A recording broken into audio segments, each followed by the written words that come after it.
तिथल्या मतदारांशीही संवाद साधलेला आहे आमच्या प्रतिनिधींनी. पाहूयात. मतदान प्रक्रियेला आज सकाळी 7 वाजल्यापासून सुरुवात झालेली आहे.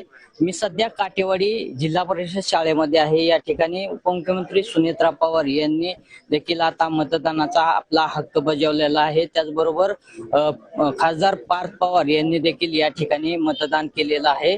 काही मतदार आहेत आपल्या बरोबर, आपण त्यांच्याशी बातचीत करणार आहोत. तुम्ही आज मतदान केले, काय नेमक्या भावना आहेत?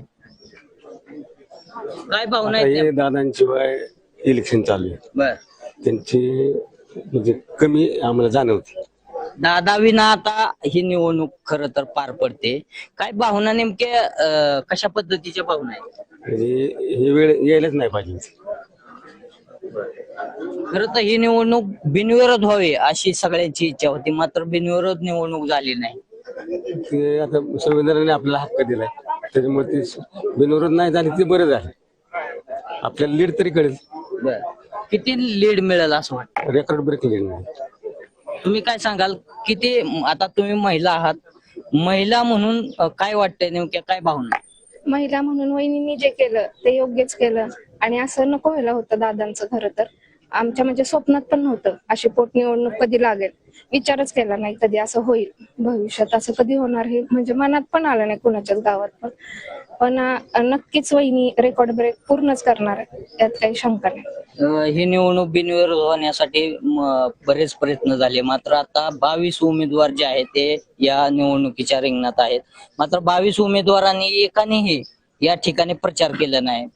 काय काय सांगाल? नाही, आमचे तर कोणी ओळखीचे पण नाहीत, फक्त एकच म्हणजे वहिनींचंच नाव सगळ्यांच्या तोंडात आहे आणि त्यांचं नाव पण आम्ही कधी वाचलं नाही, पाहिलं नाही, ऐकलं नाही आणि हे व्हायलाच नको होतं. पण वहिनी भरघोस मतानेच निवडून येणार, यात काही शंका नाही. तुम्ही आता मतदान केलं, काय भावना आहेत नेमक्या?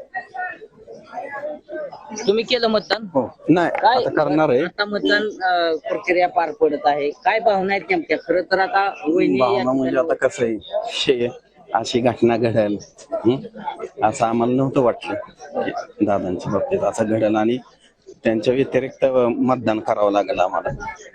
मी आता पुण्याहून आलोय मतदान करायला इथं, पण असं वाटलं नव्हतं की असं म्हणजे वेळ येईल म्हणून आम्हाला, की दादा नसताना वहिनीला मतदान करावं लागतं. नक्कीच आपण जर पाहिलं तर दादा विना ही निवडणूक पार पडत आहे आणि खऱ्या अर्थाने या निवडणुकीमध्ये सुनेत्रा पवार यांना मोठं मताधिक्य मिळेल असा दावा देखील आता मतदारांकडून हे पाहणं देखील आता महत्वाचं ठरणार आहे. नवनाथ बोरकर, जय महाराष्ट्र न्यूज, बारामती, काटेवाडी.